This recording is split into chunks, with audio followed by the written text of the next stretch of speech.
All right, the empty netter there by Mitch Marner. That's his fourth goal of the year. Tavares, his fourth goal of the year. And McDavid, also his fourth goal of the year. But the Maple Leafs taking down the Oilers 4-2 in this one. The Leafs, again, without Austin Matthews, his injury right now day-to-day. Also without Joe Thornton. Took that hit in the game the other night. His injury, it sounds like, is going to take a little bit longer. Without Matthews in the lineup, who do you think really stepped up tonight for the Leafs? I can make a case for Marner or Tavares, but I really think Willie Nylander is maybe a little bit more dynamic, and certainly was in this one from his playmaking ability. He too has the opportunity and the skill set, rather, to break games open with his talent, and he sees the game so well. He thinks it so well, and he's a very unselfish player.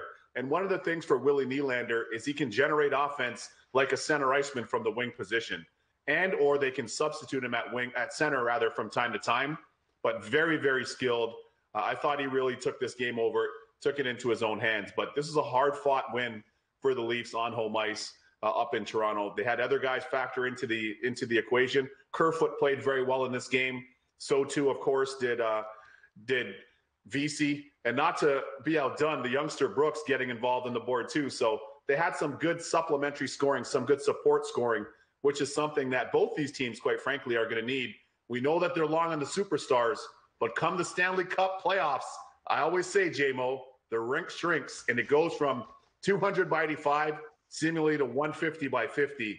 And a lot of your support pieces and those support players, as you know all too well, need to come to the fore for you to get deep in the Stanley Cup playoffs. And as we mentioned earlier, the Edmonton Oilers averaging just 2.6 goals per game, 22nd of 31 teams in the NHL. And the goal scorers tonight are the guys you'd expect. Leon Draisaitl, Connor McDavid. Dave Tippett said the other day, and it was kind of a tongue-in-cheek comment with that 3-1 win. They played great defense and locked down the high, potent offense of the Toronto Maple Leafs. He said, all I heard all summer was you guys talking about how we couldn't defend. Now all I hear is we can't score. Scoring's still an issue when it comes to guys not named McDavid and Draisaitl. Where do you think that offense comes from as we progress here in the season? Well, James Neal was back in the lineup in this one. James Neal scored 19 last year, had a nice renaissance season for him and a turnaround. You have to think once he gets his footing underneath him and gets back up to speed, he'll factor into the offense. And not to be outdone, Ryan Nugent-Hopkins had a really nice season for them last year. He played very well. And this team was number 1 in the league on power play, being the Edmonton Oilers, and number 3 on the penalty kill. There's a look at the work from Connor McDavid, a little backhand Mike Trout-esque hand-eye coordination. The great baseball player, of course, Mike Trout. But you see that fadeaway tip by McDavid.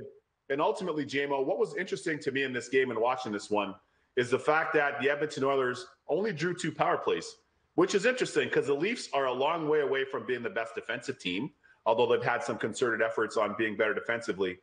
But the Oilers were only able to draw 2. Now, I'm going to give a shout-out to somebody I know well, and some of you NHL fans around the league will know well, who played in the league a long time, Manny Malhotra. Manny Malhotra did an amazing job last year as one of the assistant coaches for the Vancouver Canucks. They were great last season in the face-off circle, and you saw the defensive play from a lot of their young stars, Besser, Peterson, and the like. And, of course, their captain, Bo Scorbat, as I like to call him. This year, Malhotra's first year with the Leafs power play is absolutely sizzling. That's his responsibility. But somewhere where you'd expect him to make a big impact, which he is as well, is in the face-off circle. The Leafs came into this game as one of the elite face-off teams in the league. So that goes a long way into the success that they certainly had in this one once again.